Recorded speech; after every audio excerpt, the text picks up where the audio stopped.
बाबा श्याम हमारा, क्यों कहते हैं हारे का सहारा, क्यों कहते हैं शीश का दानी। आइए सुनते हैं खाटू श्याम जी की कथा कहानी। द्वापर के अंतिम चरण में पांडवों के वनवास काल में भीम का विवाह हिडंबा के साथ हुआ। उनके एक पुत्र घटोत्कच हुए और पांडवों के राज्याभिषेक होने पर घटोत्कच का विवाह कामकनकटा के साथ हुआ। विवाह उपरांत उनके पुत्र बर्बरीक का जन्म हुआ और बर्बरीक ने भगवती जगदम्बा से अजय होने का वरदान प्राप्त किया। फिर शुरू होता है महाभारत काल।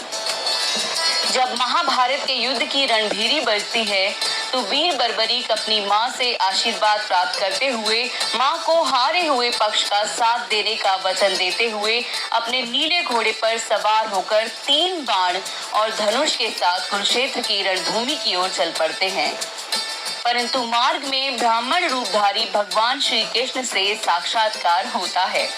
वहीं ब्राह्मण रूपी भगवान श्री कृष्ण ने पूछा तो वीर बर्बरीक ने अपने आप को योद्धा व दानी बताया और कहा कि मात्र एक बाण शत्रु सेना को परास्त करने के लिए पर्याप्त है और ऐसा करने के बाद वापस बाण उनकी तुणीन में ही आएगा।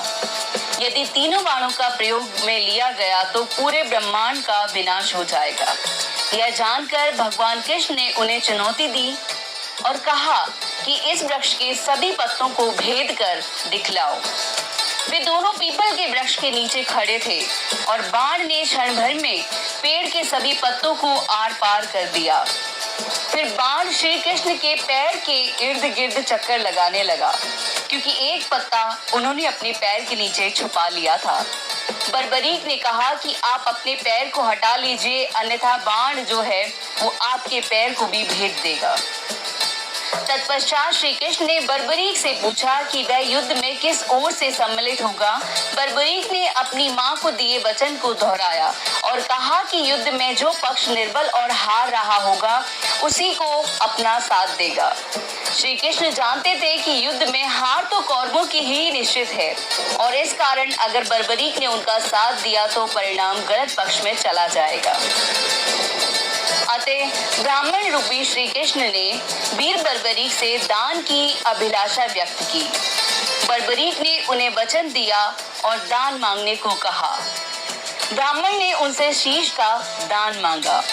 वीर बर्बरीक क्षण भर के लिए अचंभित हुए, इसलिए वीर बर्बरीक बोले, एक साधारण ब्राह्मण इस तरह के दान का मुझसे मांग नहीं कर सकता है।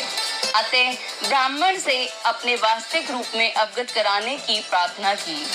ब्राह्मण रूपी श्री कृष्ण अपने वास्तविक रूप में आए और श्री कृष्ण ने बर्बरीक को शीश दान मांगने का कारण समझाया कि युद्ध आरंभ होने से पूर्व युद्ध भूमि पूजन के लिए तीनों लोकों में सर्वश्रेष्ठ क्षत्रिय के शीश की आहुति देनी होती है, इसलिए ऐसा करने के लिए वे विवश थे। बर्बरीक ने उनसे प्रार्थना की कि वे अंत तक युद्ध देखना चाहते हैं। श्री कृष्ण ने उनकी यह प्रार्थना स्वीकार कर ली।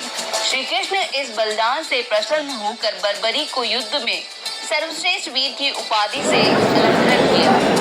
उनके शीश को युद्ध भूमि के समीप ही एक पहाड़ी पर सुशोभित किया गया, जहां से बर्बरीक संपूर्ण युद्ध का जायजा ले सकते थे।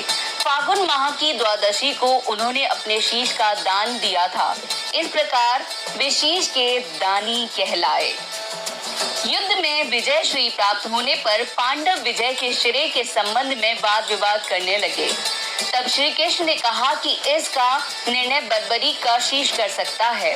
शीश ने बताया कि युद्ध में श्री कृष्ण का सुदर्शन चक्र चल रहा था और द्रौपदी महाकाली के रूप में रक्तपान कर रही थी। श्री कृष्ण ने प्रसन्न होकर शीश को वरदान दिया कि कलयुग में तुम मेरे नाम से, श्याम नाम से पूजे जाओगे। तुम्हारे स्मरण मात्र से ही भक्तों का कल्याण होगा और धर्म, अर्थ, काम, मोक्ष की प्राप्ति होगी। खाटू धाम में स्थित श्याम कुंड से प्रकट होकर श्री श्याम रूप में खाटू श्याम